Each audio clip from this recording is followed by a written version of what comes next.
It is my pleasure to introduce Dr. Guillaume Dumas. Interestingly, Dr. Dumas is co-supervising my PhD project alongside Dr. Palaniappan, the director of the Center of Excellence in Youth Mental Health at the Douglas Center. Dr. Dumas, however, is an associate professor of computational psychiatry at the University of Montreal. He is also the director of the Precision Psychiatry and Social Physiology Laboratory at the St. Jean State Research Center. Professor Dumas will be presenting a talk titled From Social Physiology to Social Neuro-AI, How Multi-Brain Neuroscience Can Inform Artificial Intelligence and Computational Psychiatry. Now I'll hand over control to Dr. Dumas. Thank you for sharing with us today. Thank you so much for the invitation. It's a real pleasure to be virtually with you. So today, it's going to be a mix between previous work on social physiology and specifically hyperscanning, so the recording of multiple brains simultaneously during social interaction, and how to kind of reverse engineer the social brain in health and disease, and how to apply this knowledge to the field of artificial intelligence and in psychiatry, because that's more like your topic of interest, mental health, and typically computational psychiatry, so the use of mathematics and computer science for mental health. So first, let me thank all the people I have the chance to collaborate so far, and working on social interaction. It's the occasion to show that I am because you are, and in a way that like all this thing is it takes a village to grow a child, but it takes more than a village to do science. So thanks to all these people and the funding for that, and especially thanks to the PPSP team. So my lab, the Precision Psychiatry and Social Physiology. So this is like the winter semester millésime with a lot of people covering different fields, from social psychology to neuroimaging and computer science. And so like our lab is really interested in computational psychiatry, also precision medicine, so the use of data science and machine learning to tailor using data from genome to smartphone for tailoring personalized care, and social neuro-AI that we're going to speak up more about today. So let's start with the social physiology. So to set the stage, so everything started with a kind of statement made by colleagues that social interaction was a kind of dark matter of neuroscience, metaphorically, because 10 years ago, basically there were no papers in neuroscience studying two individuals engaged in dynamical interaction in real time. And so this blank spot was kind of showing the paradoxical state of affair of neuroscience, where studying the social brain was mostly made in people isolated from any social context. And since then, I've been working actively to try to naturalize social interaction in human, combining empirical and theoretical modeling, and even a hybrid approach that we call the human dynamic lamp, where human interact in real time with the computational model of a human. And at the experimental level, leading methods that I've used and I've really developed over the years is hyperscanning EEG, which is like the multiple recording of brains during social interaction. So the seminal paper was during my PhD. We had like 2 Faraday cages, 2 amplifiers with EEG, and we recorded people imitating hand movements of each other. In some case scenario with forced interaction, so like one participant was forced to imitate the other participant, so a clear leader-follower context. And in some task, it was spontaneous imitation, so like people were told to move their hands and imitate the other person whenever they wanted. So that's exactly what is shown on the right side of the slide here. And you can see that there is a kind of turn-taking that emerge in this spontaneous case scenario, like a turn-taking in a discussion, but here with movements. And we have coded, well, I have coded for 11 months, frame by frame. So at that point, I had like nightmares of hands in because I was coding frame by frame every day, those videos. The behavior, and then I had to find another crazy person to do another observer, and we validate the coding. Now, fortunately, maybe that's why also I'm interested in machine learning with computer vision. That will never happen again, I hope.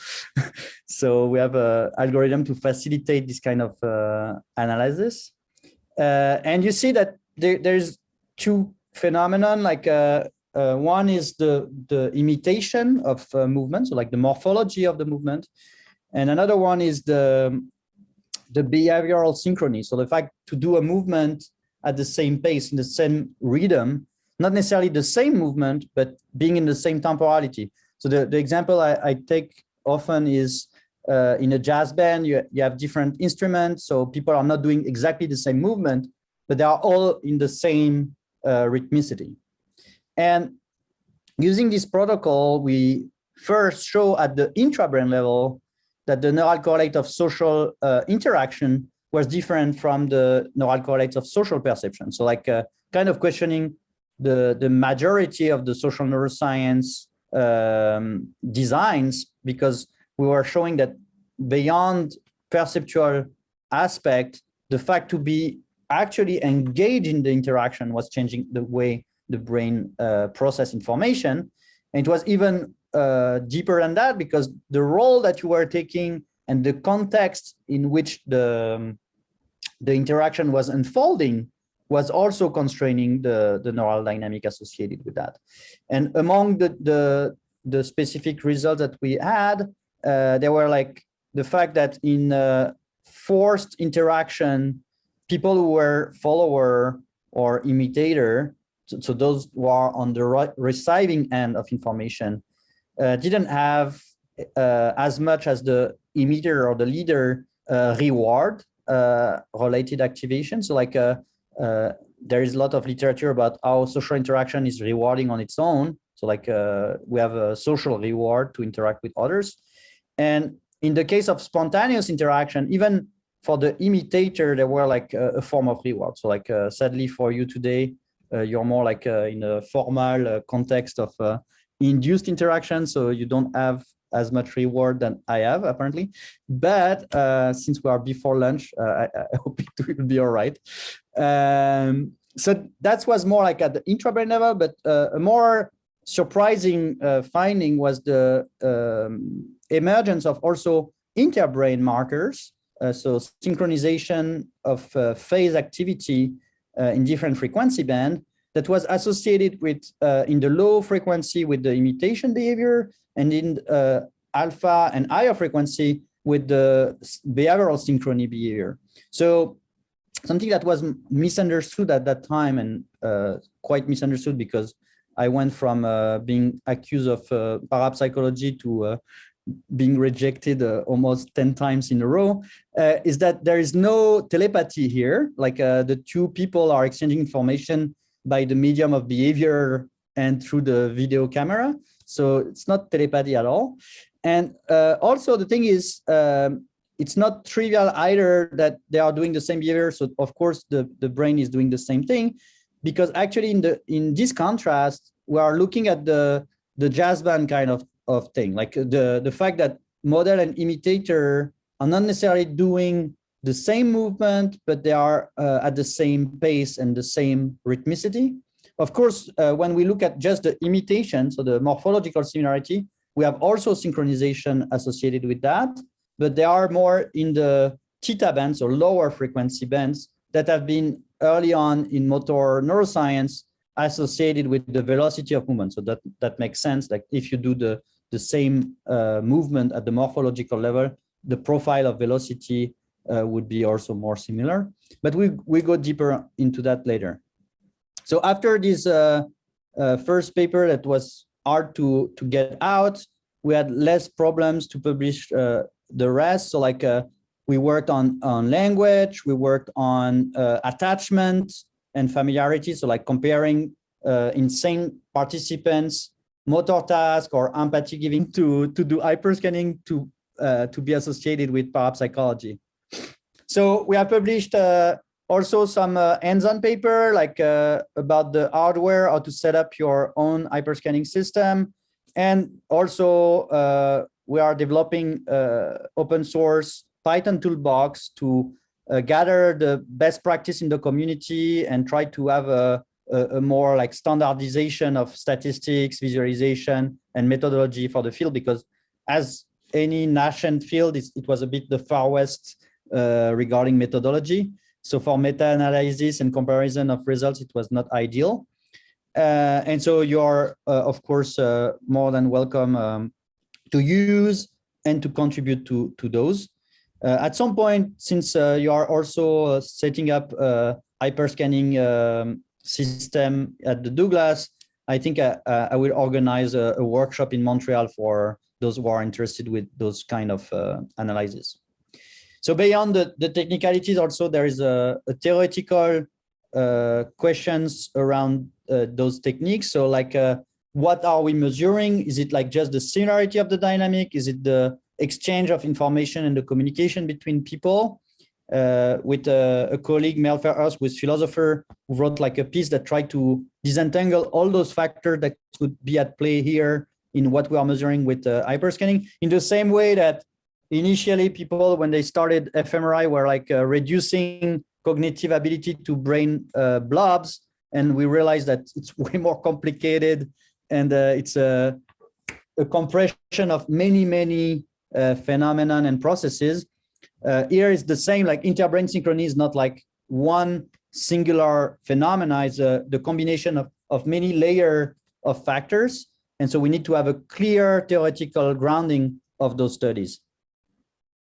And on the perspective for multi-brain neuroscience, recently with my postdoc Quentin Moreau, we put a kind of three-axis framework to bring explanation of those interbrain synchronization of mathematics and computer science for mental health.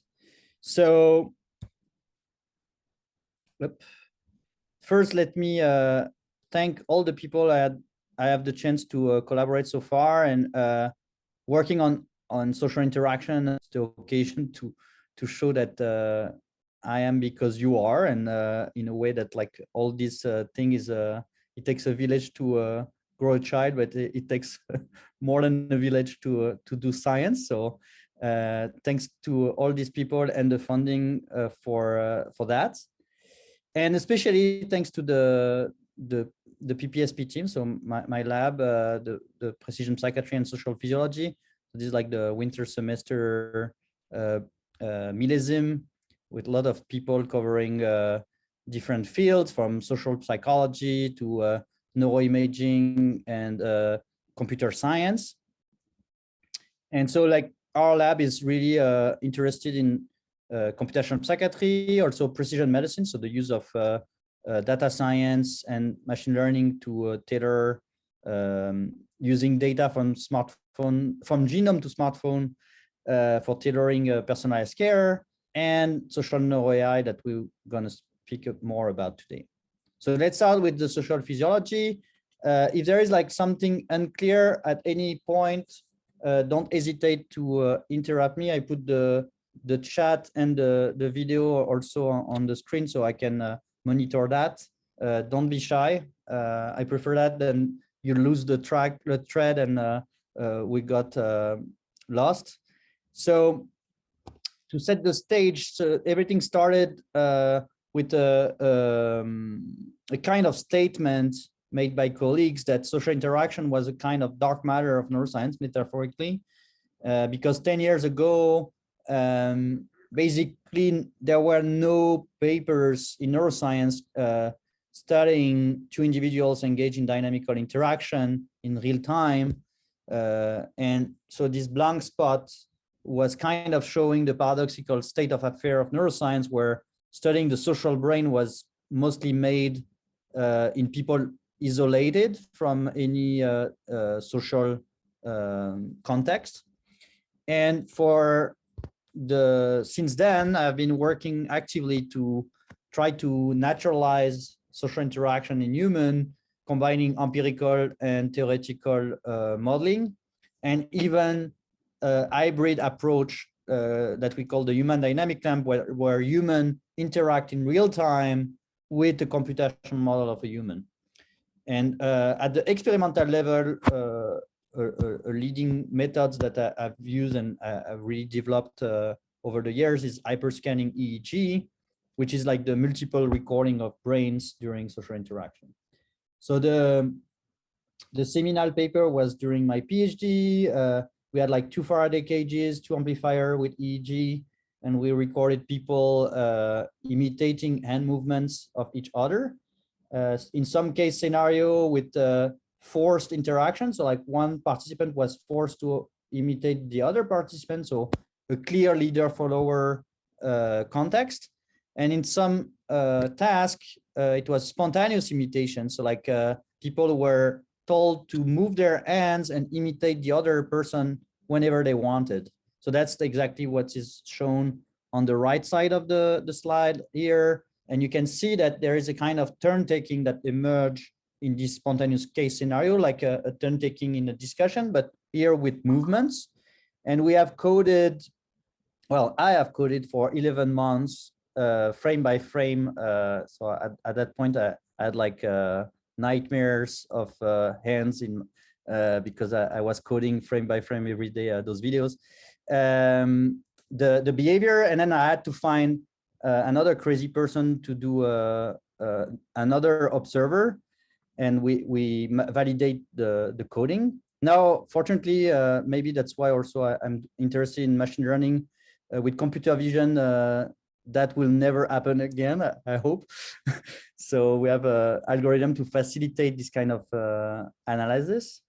And you see that there's 2 phenomenon, like one is the imitation of movement, so like the morphology of the movement, and another one is the behavioral synchrony. So the fact to do a movement at the same pace, in the same rhythm, not necessarily the same movement, but being in the same temporality. So the example I take often is in a jazz band, you have different instruments, so people are not doing exactly the same movement, but they are all in the same rhythmicity. And using this protocol, we first show at the intrabrain level that the neural correlate of social interaction was different from the neural correlates of social perception. So like kind of questioning the majority of the social neuroscience designs, because we were showing that beyond perceptual aspect, the fact to be actually engaged in the interaction was changing the way the brain process information. And it was even deeper than that, because the role that you were taking and the context in which the interaction was unfolding was also constraining the neural dynamic associated with that.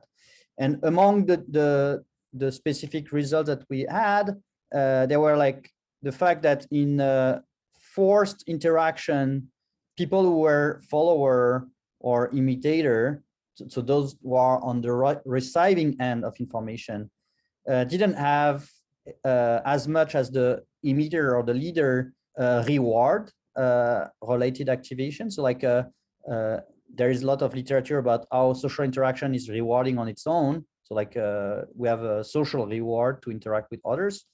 And in the case of spontaneous interaction, even for the imitator, there were like a form of reward. So like sadly for you today, you're more like in a formal context of induced interaction. So you don't have as much reward than I have apparently. But since we are before lunch, I hope it will be all right.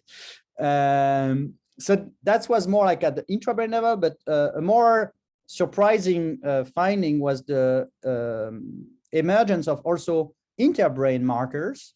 So synchronization of phase activity in different frequency band, that was associated with in the low frequency with the imitation behavior, and in alpha and higher frequency with the behavioral synchrony behavior. So something that was misunderstood at that time, and quite misunderstood, because I went from being accused of parapsychology to being rejected almost 10 times in a row, is that there is no telepathy here. Like the two people are exchanging information by the medium of behavior and through the video camera. So it's not telepathy at all.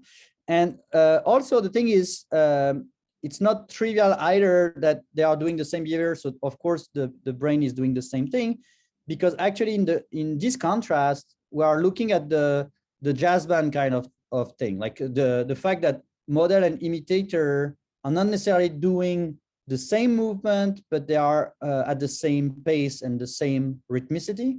Of course, when we look at just the imitation, so the morphological similarity, we have also synchronization associated with that, but they are more in the theta bands or lower frequency bands that have been early on in motor neuroscience associated with the velocity of movement. So that makes sense. Like if you do the same movement at the morphological level, the profile of velocity would be also more similar.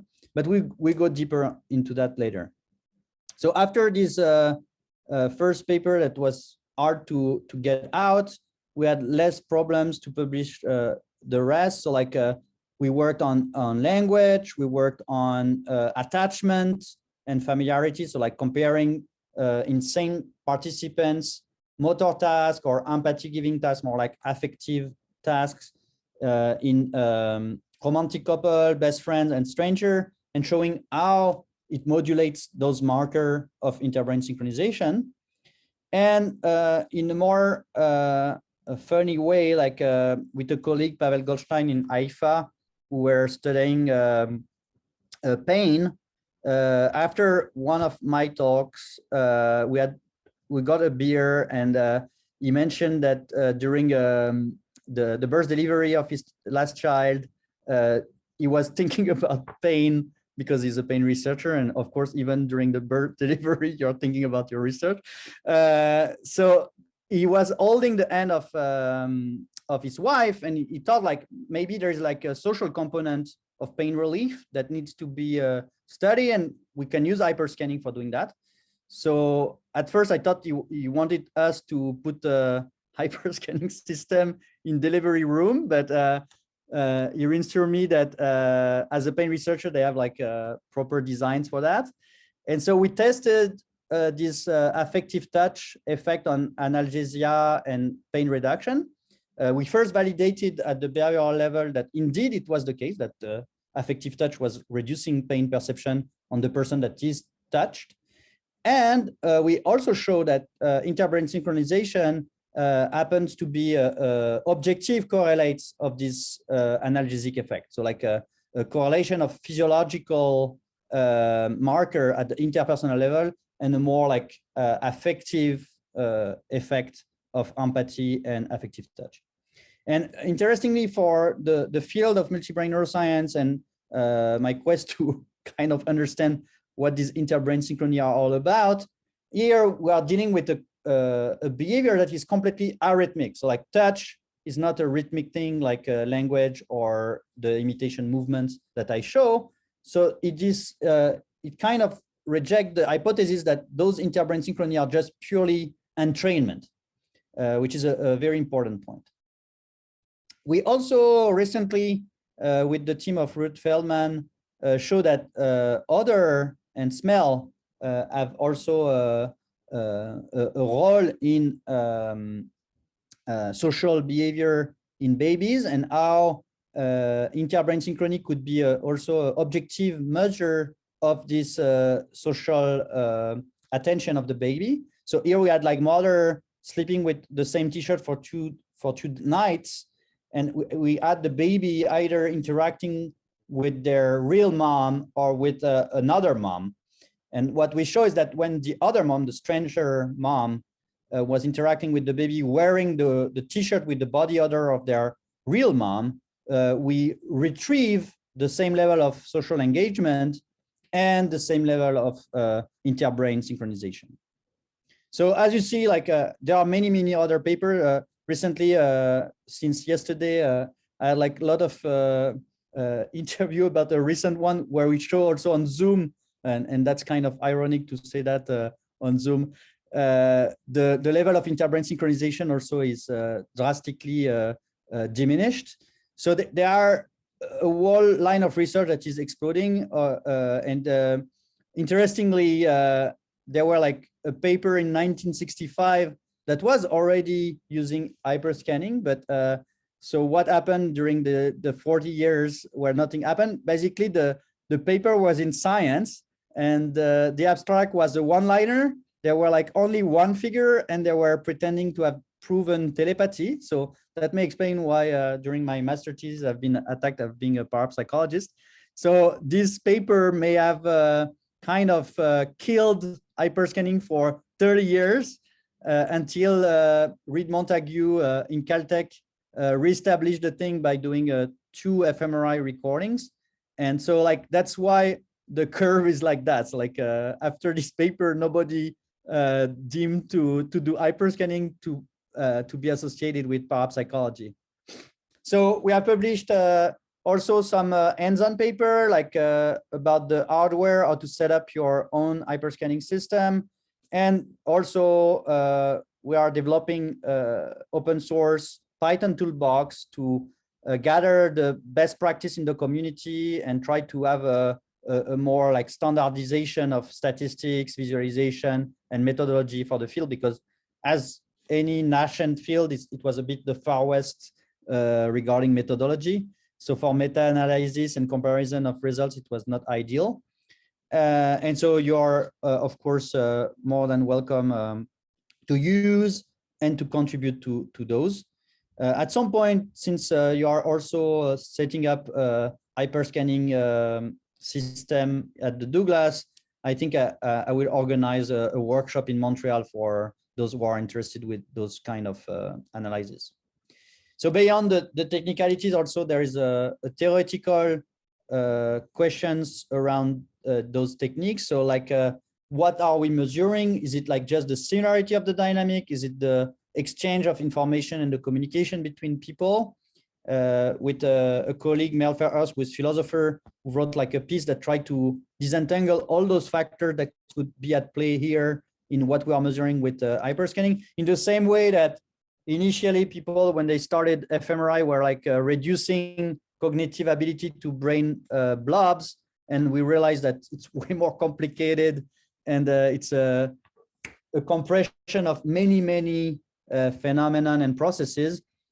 Here is the same, like interbrain synchrony is not like one singular phenomena, it's the combination of many layers of factors. And so we need to have a clear theoretical grounding of those studies. And on the perspective for multi-brain neuroscience, recently with my postdoc Quentin Moreau, we put a kind of 3-axis framework to bring explanation of those interbrain synchronization. The idea is to study direct causality through either multi-brain stimulation or multi-brain cross-channel feedback. That was actually historically mentioned by Reed Montague in his paper in 2002 in Neuroimage already, but since then, only a few have tested that. I'm collaborating with Susan Dicker in NYU on those aspects. And we are also starting here at St. Justine multi-brain stimulation.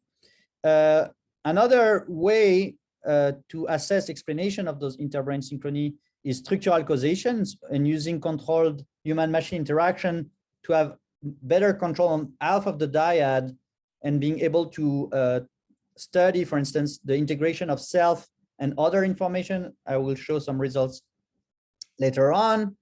And the last axis is purely neurocomputational at the interface with AI, which is to use counterfactual demonstration and in silico hyperscanning, so no brain recording, but just models, to have a logical demonstration of causality.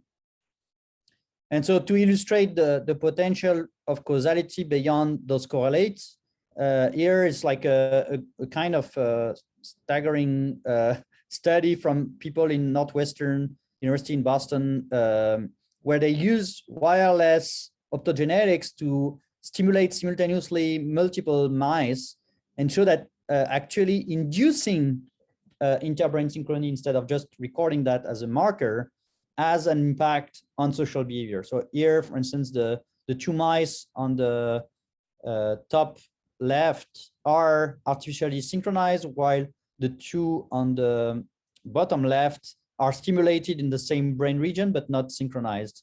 And they show that statistically, the prosocial behavior and grooming and so on is changed. So now let's move to social neuro AI.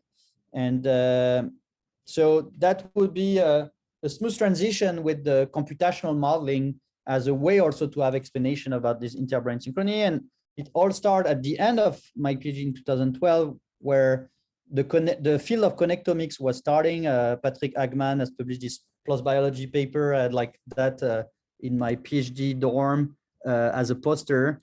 And using the first matrices available of DTI connectomics, I try to simulate my empirical results in silico. So here, the idea is to take an atlas, take a DTI, so the tractography, and then reconstruct the brain area networks, like the backbone at the anatomical level. So some of you may be already very familiar with those kind of approach. But here, the twist is that we copy paste one brain. So we have two brain for the price of one. And on top of the connectivity between brain region within brain, we also replicate the perception action loop between the brains. So like connecting the motor regions of one brain with the visual region of the other brain. So basically, if I move my hands like that and you imitate my hand movements, my motor cortex is correlated to the hand movements. My hand movements is correlated with the pictures in your retina and goes into your visual cortex. So virtually, my motor cortex, through this chain of causality, is coupled to your visual cortex. So that's what we do in silico. And by doing so, and applying Maxwell equation with forward modeling, we can also record a virtual EEG on those virtual brains. So like really replicating the experiment done in hyperscanning, but in the computer with those two brains imitating each other, so to say, and having a virtual EEG on top. And by doing so, we can fit the simulated data with the real data on the resting state, so to calibrate the model. We have a good fit actually already for the resting state. And then without changing anything in the model anymore, we can look at the hyper PLV, so the synchronization between brains. And also here we have a nice fit compared to empirical data. But the advantages to do in silico and computational neuroscience like that is that we can play with the anatomy in a way that would be very difficult to do with real brains. So we can scramble the connectivity of the brain regions, either in the same way for the two brains or with different ways in the two brains. So like testing the contribution of the real anatomy that have been selected by evolution, and also testing here the effect of having the same topology for the two participants or not. And what we show for the, I didn't discuss that, but so at the intra-brain level, so what we show that was already known, so that's why I went fast on that, but is that the real anatomy tends to increase the range, operational range of synchronization, whereas if you have a shuffle anatomy, so if you break the anatomical structure, you go by changing the coupling between the brain area to a dead brain to an epileptic brain. So like there is no range in between. So like your brain is really on the two extreme, while with the real anatomy, it tends to smooth out this transition, allowing a more rich types of dynamics at this level. But what was interesting is more like the interbrain parts, like the intrabrain part was already discussed by Olaf Sporns and many others. At the interbrain level, what we show is that having the real connectivity facilitate the interbrain synchronization. So like even without any coupling, so the C-inter is the intensity of exchange of information between the motor cortex of one brain and the visual cortex of the other brain. Even when C-inter is at 0, we have more similarity by having the real connectivity. So already at the baseline level, the real connectivity tends to have a greater similarity between brain. But also, when we increase the exchange of information, this synchronization is even more potentiated, while in the case of shuffled brains, there is almost no impact of the intensity of the coupling between the two brains. And another important message here is that there is residual synchronization. So even in the case of a scrambled brain and without any exchange of information, you don't have zero synchronization. And so that's one of the major flaw in the literature of hyperscanning, and being reviewer for a lot of papers in that. It's always like the problem is like people are super enthusiastic each time to say, well, we observe interbrain synchrony, but actually it's not that surprising to have interbrain synchronization. You need to compare the exchange of information compared to this baseline spurious level. Yes, Malar? So I have a question. Thanks for showing this, but do you think it's the efficiency of information processing that is dropping, or do you think there is something inherent in the connectivity that we are disrupting by shuffling it? Because nothing almost happens when you have same or different. Yeah, exactly. Yeah. So the thing would be more like about the anatomical structure itself, so the topology. And now we are working, like here it was average connectomes. Now we are working with personalized connectomes. So we are doing simulation for each participant separately to understand better how diversity of the connectivity influence this propensity to couple. So a more continuous version of that. Here it's kind of brutal. Like we have either a typical average connectome or like a scrambled one. The scrambling still was preserving the degrees in the network, but so it was not like a full randomization, but still it's kind of brutal types of contrast. I mean, that was the first paper in 2012. But so, yeah. Just on top of that, something I want to ask, like, let's say we are looking within the brain. We don't connect two brains, but we reshuffle the connectivity. And now we are inducing the motor versus visual. We still have less synchrony within the same brain as well, right?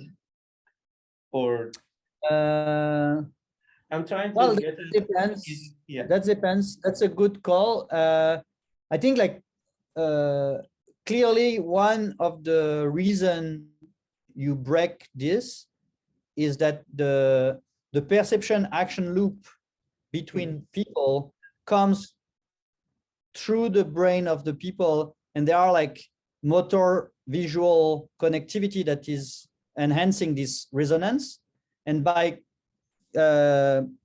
shifting this anatomical structure, you disrupt maybe the connection between the motor cortex and the visual cortex, and so it breaks the loop and the resonance between people. Yeah. Okay. Thanks. Yeah, that's typically what we are currently testing with DTI of autistic patients at the individual levels. Like to what extent this perception action loop system is predictive of the interpersonal behavior. So yeah, that was my next slide actually. So at that time in 2012, sorry, it was just. Sorry. We have one more question. I actually have a lingering question, okay. kind of related to what you, I think we're starting to talk about as well. But back in your initial studies where you're looking at two people, I was wondering how variable you found the pairs between different pairs and how stable their synchrony was over time. Yes. So that's a very good question. So we have less variability in people that doesn't know each other first. That was interesting, like a kind of politeness and etiquette did that the interaction were more like on par and stable for people who were stranger compared to people who know each other and maybe tends to have more like a leader-follower imbalance. And then the spectrum of the dynamics of those interbrain synchrony were following bursts. So it's not like on average you have more synchrony. It's more like you have like moments of intense synchrony and then it drops. Like in the same way that you observe that even in synchrony within brain, where you have like moments of bursts of long range synchronization and then desynchronization. And on that, like what we found, and that didn't made it to a paper, but there were like a poster at SFN on that, is that the distribution of those bursts was kind of heading towards default mode network type of frequency. So like they happen around like once every 10 seconds. And we were like really curious about linking that at some point with a fMRI recording of people to track the default mode network rhythmicity and see if there were like a link between the temporality of those bursts of interbrain synchrony and the intrinsic frequency of the default mode of the people. For the hand experiment, for example, that you introduced at the beginning, did you either test or could you speculate if you expect that if you told participants as kind of a control to like do their hand movements and just like watch or pay attention to the other person's hand movements, if there'd be kind of this like default synchrony of just like attending to somebody else? Yes. Yes, so we tested that, and so we even had a condition where it was like a replay of the interaction. People were thinking that they were interacting, but they were not. And there were not enough statistical power, but it was less synchronized than the true mutual interactions. Like by having a real feedback and anticipation online, that leads to a greater resonance and interbrain synchrony. Yeah. So there is like a very nice paper in PNAS by Lior Noy and people in Israel called the mirror game, where they use just behavior and motor, and they show that actually having the two people imitating in a spontaneous fashion leads to behavior that are really tightly linked. While if you have a leader follower in one direction, there is always someone lagging behind, and the errors in the movements are greater. For some reason, it's counterintuitive, because you would assume that by having like a spontaneous interaction, people would be less predictive overall, and thus leads to more error. But in fact, people tend to get more into a mutual anticipation of what the other behavior gonna be, and it leads to this resonance. Yeah. Interesting. Thank you. Yeah. So any other question? No? So yeah, so to this directly connected to what we were discussing. So by comparing different shuffle, same shuffle, and real anatomy, as we just said, there were not so much big difference between different shuffle and same shuffle. So there were like clearly a contribution of having the real anatomy in the potentiation of the hyper PLV compared to just the intra PLV. And at that time, I was discussing a lot with my colleague Leo Schilbar in the Max Planck Institute of Psychiatry, and his PhD student now Dr. Dimitris Bolis, on the misattunement hypothesis of autism, where like instead of having to point out a specific gene or a specific brain area that would account for autism, here it's more like a process model saying like we have a diversity, a strong heterogeneity of autism, and I've been working on autism now for also a while. Clearly, heterogeneity is maybe the only thing that I'm sure about autism. And so here it's showing that actually the heterogeneity at the neuroanatomical level could contribute at the biological level to have a departure from classical neurodevelopment through this alteration of propensity to coordinate with others. Like if you are not necessarily, it's not necessarily due of one specific brain region, but if you are neurodiverse, then you would have like a different style of entering in communication with others and with your parents and so on. And this departure of trajectory would get amplified across development. And so that's the misattunement hypothesis that we are working on right now with the team of Leo Schilbach, and typically doing personalized connectomics with patients with autism and using their DTI. And so here, the preliminary results are quite funny because using just the DTI, we have a nice predictive accuracy, but we are trying to use this DTI to do in silico model of the patient, so like digital twins of those patients. And by doing so, like just the simulation of the patient alone, like a fake resting states, doesn't lead to more data and more accuracy than just the DTI on its own, but simulating interbrain connectivity and social interaction in silico, like I just showed before, tends to lead more information about the phenotype and the alteration of the social cognition.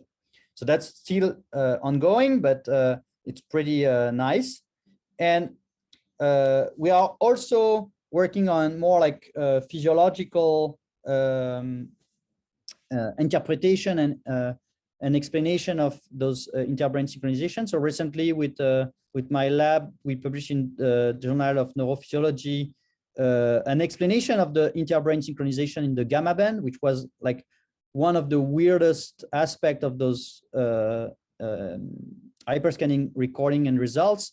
So I stand on my ground and assess statistically that we were observing those interbrain gamma synchronization, acknowledging that it was weird because behavior is way slower than gamma. But some people were trying to disrupt the whole field of hyperscanning by saying that it was implausible to have that. And actually we show through cross-frequency coupling that through a coupling in the theta band and lower frequency band that are compatible with behavior and our understanding of sensorimotor coupling, we can explain those interbrain in the gamma band. So like if we have a coupling in the theta band, so here in the x-axis, in function of the intrabrain cross-frequency coupling between theta and gamma, if we have a strong cross-frequency coupling, then we replicate the existing results in hyperscanning. So we observe interbrain gamma synchronization that is in fact the byproduct of the theta coupling and the cross-frequency coupling within brain. So like the coupling here is actually mediated by the lower frequency. Yes, Lena? Hi, Guillaume, good to see you. Great talk. Sorry to interrupt, but this question, this has been playing in my mind for a while, this gamma coupling between the two brains. Yes. So you're seeing a theta-mediated gamma synchronization between two brains. How much is it possible to have a direct gamma synchronization? What are the biophysical limits for it? Is that something that residual gamma synchronization also happens on top of what the theta does in terms of mediating? Yeah, well, I think like clearly gamma synchrony on their own would be explainable also with triggered, like so for instance, a phase resetting on the behavior could elicit a train of high frequency that is tied to the very sudden event. So that would be that was also part of the things that we are still investigating. But here it's more like a statistical explanation that you will have interbrain gamma synchrony anyway if you have a coupling in the lower frequency band because of this internal relationship between theta and gamma. So the biophysical limits for gamma synchrony, as argued by some of those previous authors, you don't think those biophysical limits really should limit seeing this synchronization? It is possible to see it even beyond those biological limitations. Oh yeah, I mean, I was in the lab of Jean-Philippe Lachaud, who developed the phase locking value with Francisco Varela and so on. And Jean-Philippe was on my thesis committee, and we had like extended debate, discussions, cross checking of my data and so on. And I always stand on my ground regarding the observation of those interbrain synchrony in the gamma, not knowing and acknowledging fully that the mechanism behind that, and understanding that it was weird because like clearly we are beyond the classical dynamics of behavior. And here we found like one mechanism. Another mechanism is phase resetting. And there may be other mechanisms, I don't know, but at least with those two, that show that the criticism that have been made to hyperscanning based on just interbrain synchrony in gamma are not that strong because there are clearly a mechanism behind that. Thanks, Guillaume. That's very, very helpful. I can see the blood on the ground with all these fights, but good to see this. Yeah, no, that's terrible. Like on top, like I don't know if you saw the.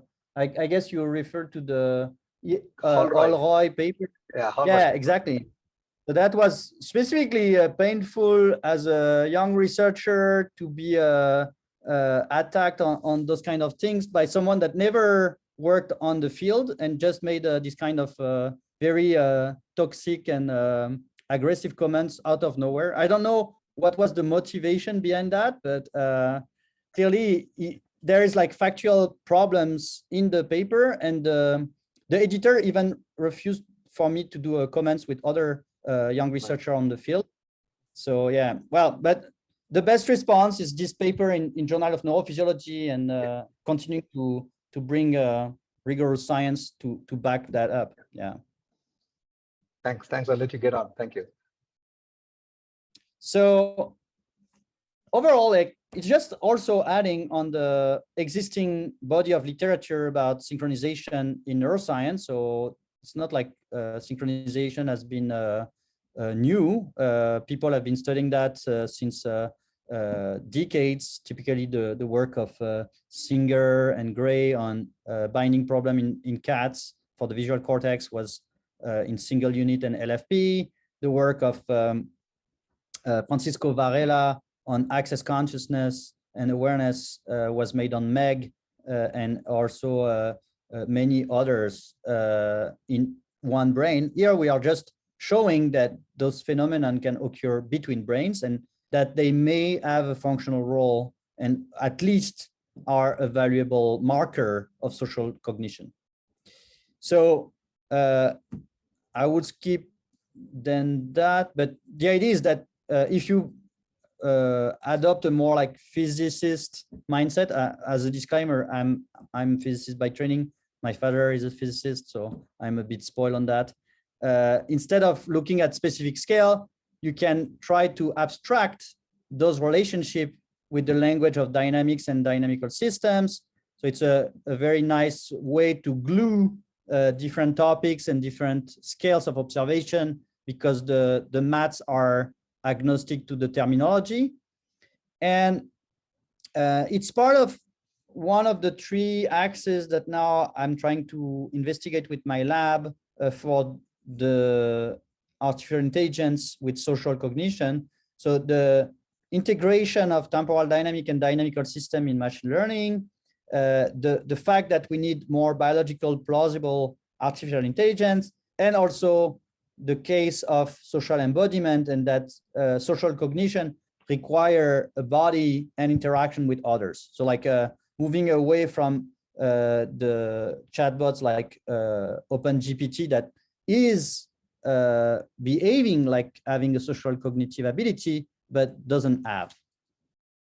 So for that, for instance, a strong inspiration comes from the work of Michael Graziano in Princeton, who argue from an evolutionary perspective that we may even have developed social cognition before self-consciousness. So like to have to deal with other behavior may have been a tremendous advantage at the evolutionary level. And through developing the computational machinery to deal with other behavior and applying to our own, we had developed this more abstract way of talking about ourselves and self-awareness.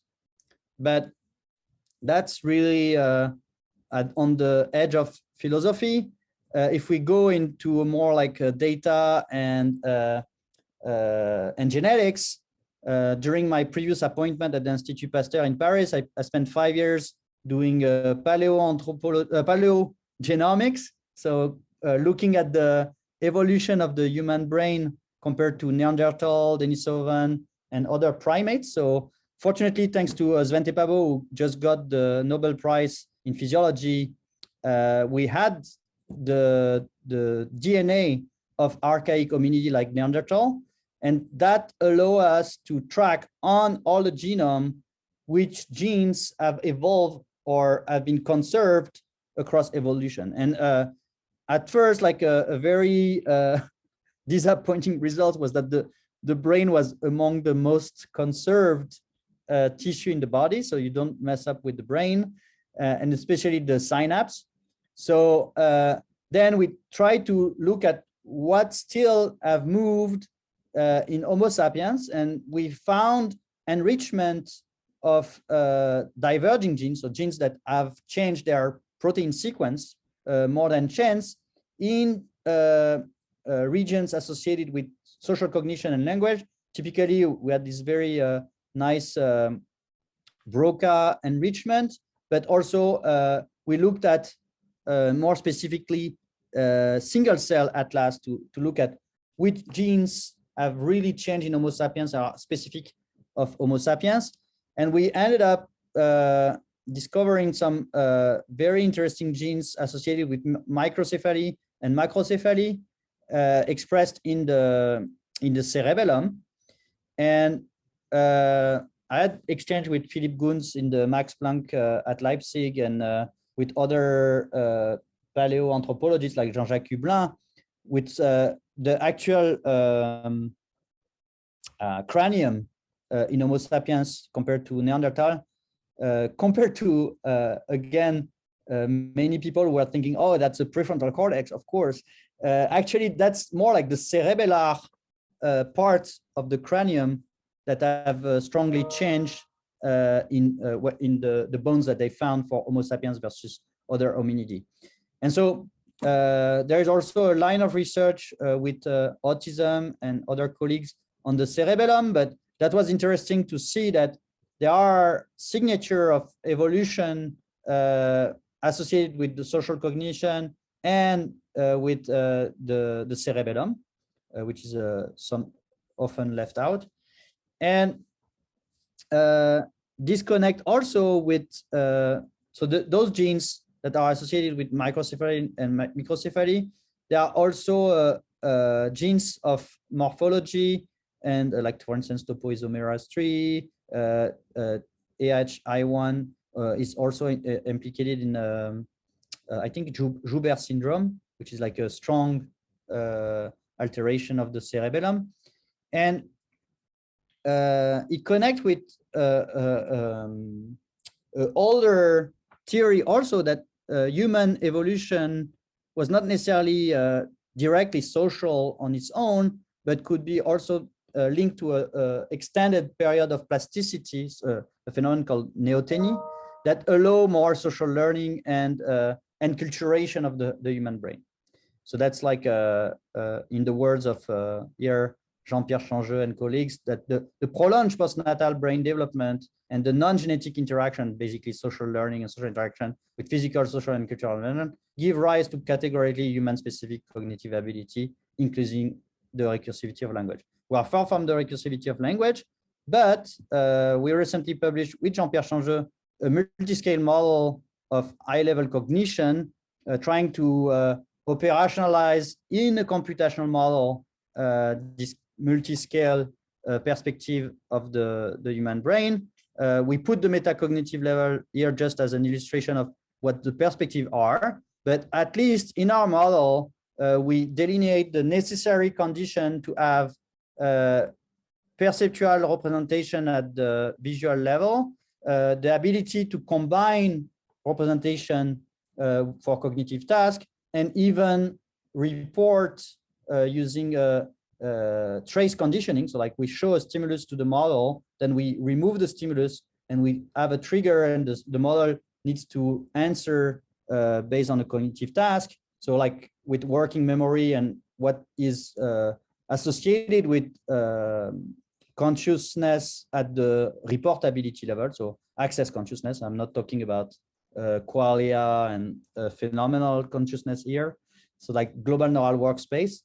And here the idea would be to go to the social level after, and by having a biophysical grounding of this model compared to the Kuramoto and oscillator model that I showed with the DTI early on, to be able to actually test molecular alteration directly in the models. Like, because in the Kuramoto models that I showed early on, we can show alteration of connectivity. So that's what we try with Leo Schilbar. But ultimately, one of the leading causality that is assessed in autism are the genetic mutations. That is highly replicated, and we are sure that there is a genetic component. But the bridge between those molecular variation and social behavior remain far from clear. So to me, computational modeling could allow us to have such a bridge. And to connect with my appointment at Mila and the AI pure field, we are also extending this work on deep learning side. So not using spiking biophysical neurons, but more like classical deep learning neurons. So Yosha Benjo with Anirul Goyal already published a paper on a global neural workspace in deep learning. Here we are extending that to attention schema of Michael Gradiano and trying to find how a social component can help to have more general type of algorithm. And I will conclude for the most important part on top for you, which is social computational psychiatry. So using virtual agent and computational models, we can have interaction between a human and a model of a human. That's something called the human dynamic clamp, where like you have a human and the position, the movement of the human are fed in real time in a computer model that is then fed back in real time to the human. So you create a sensory motor loop artificially. And using that with a single task, which is like the coordination of movement with the avatar, you can probe how good the participants are to coordinate at the motor level, but you can also extract other metrics. So for instance, the avatar can be cooperative or competitive regarding this motor coordination. And you can ask the participants to judge the intention of the avatar. So like how they felt the avatar was cooperative or they felt the avatar was competitive. And so in that case, we are tapping in more like a system 2 type, if you are in Kahneman types of description, representational social skills. So like how people have a theory of mind of others and how we attribute intention and humanness to behavior instead of just looking at low-level sensory motor coordination.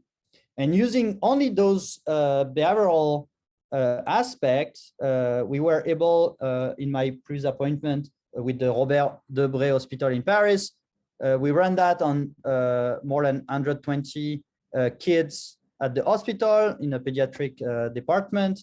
And we showed that we were able more than 80% accuracy to predict autistic diagnosis. Of course, like for any psychiatrist, not like super surprising, because like autism is kind of easy to diagnose in a way, especially in the age range that we had. But already having 80% accuracy just with behavioral metrics in a standardized way is very promising. And now what we are trying, using that as a first base, is to transfer that in video games. And initially, I tried to program that on my own with 2D video game, but I'm not a video game designer. So I transferred to a company that helped me. And now I'm in contact with the video game industry here in Montreal to even port that to mixed reality. So having deep phenotyping using holographic video games. And so here is a screenshot. So you can have holograms of the game and even the clinician while the participant is playing the game. So here you need to pop the balloons. From the clinician perspective, you share the same virtual reality in a way. So like you're not cut from real reality. It's called mixed reality. So there is an overlay of hologram on the real reality. And you can change the overlay depending on who has the helmet. So for instance, here the clinician has access in real time to the heartbeat of the patient while the patient is doing the task. And the patient see the balloons, the reaction times, the score, etc. And so having this kind of framework, we can have all those data collected by the game. So we recently shared preliminary data at NeurIPS, a workshop on AI and mental health.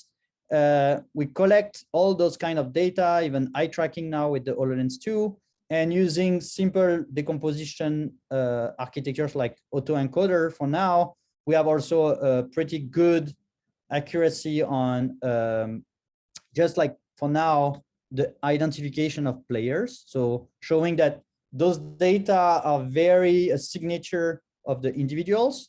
And since I'm interested in precision psychiatry, that's kind of reassuring.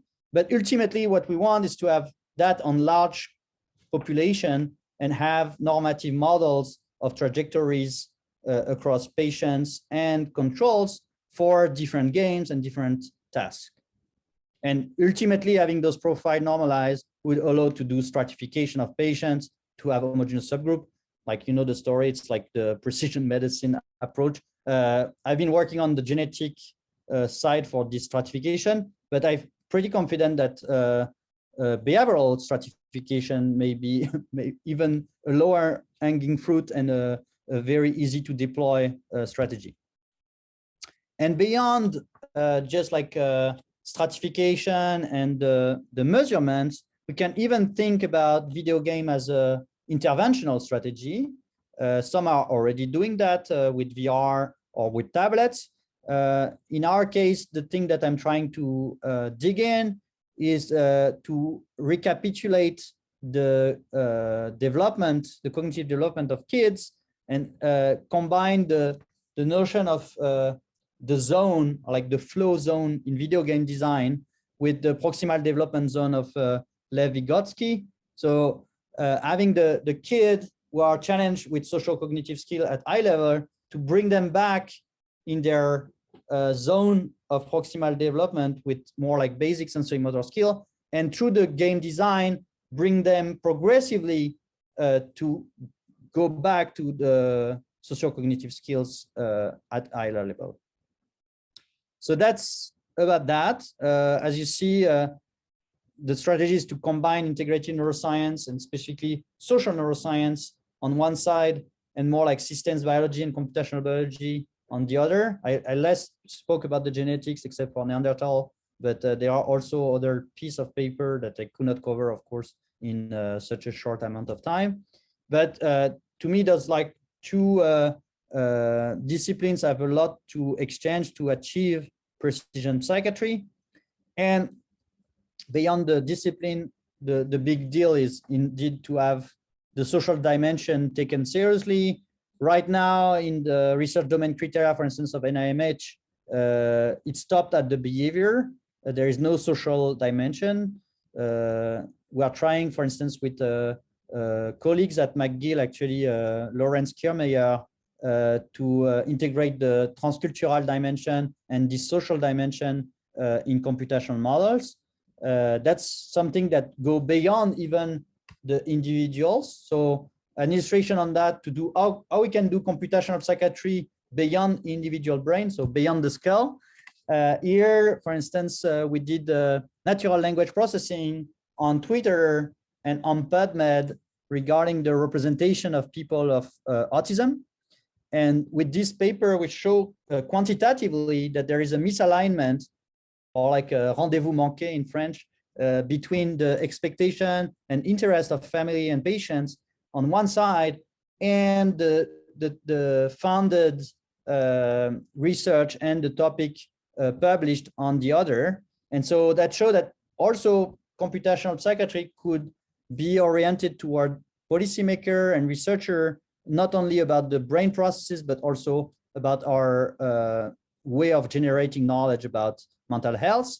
And also recently we published with colleagues in Cambridge and Stanford a pretty large epidemiology study on all the population of UK, like children, all the children of UK, to show the importance of social determinants of mental health. So just not looking at brain-based indicator, but also socio-economic and ethnic part of the mental health system. And we show that those effects are massive, like we are talking about effect size that are 10 times bigger than what we observe in biology.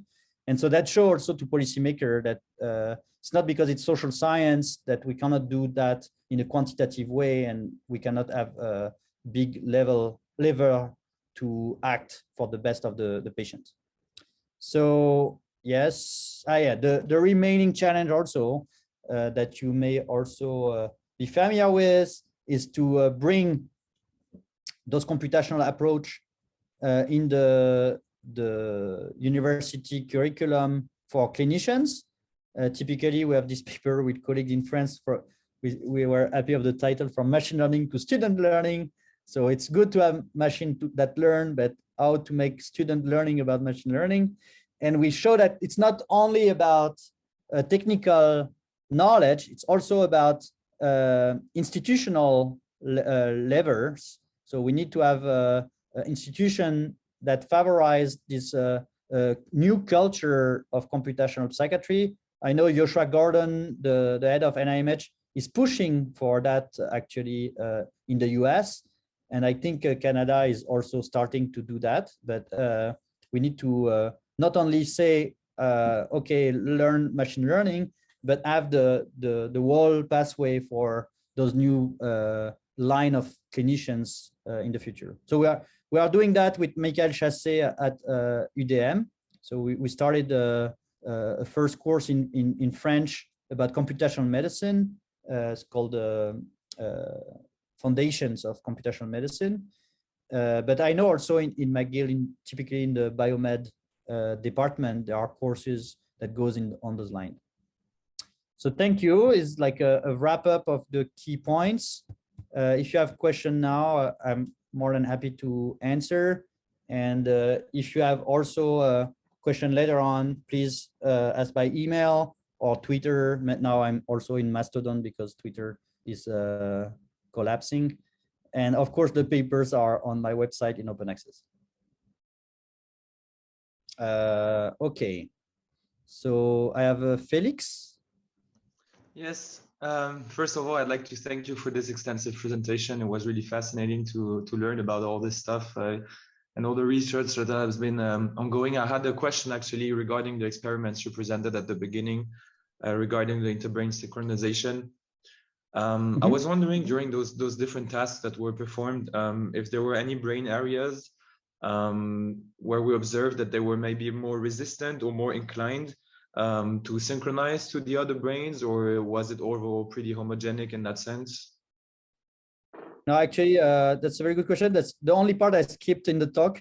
So basically, if we come back to the interbrain synchronization, a common brain area that was popping out in all the studies so far is the right temporal parietal junction that has been widely also studied in social neuroscience for many reasons, especially in nonverbal communication. You tend to have like more left temporal parietal junction in language-based interaction. So the RTPJ is clearly a hotspot for those interbrain synchrony.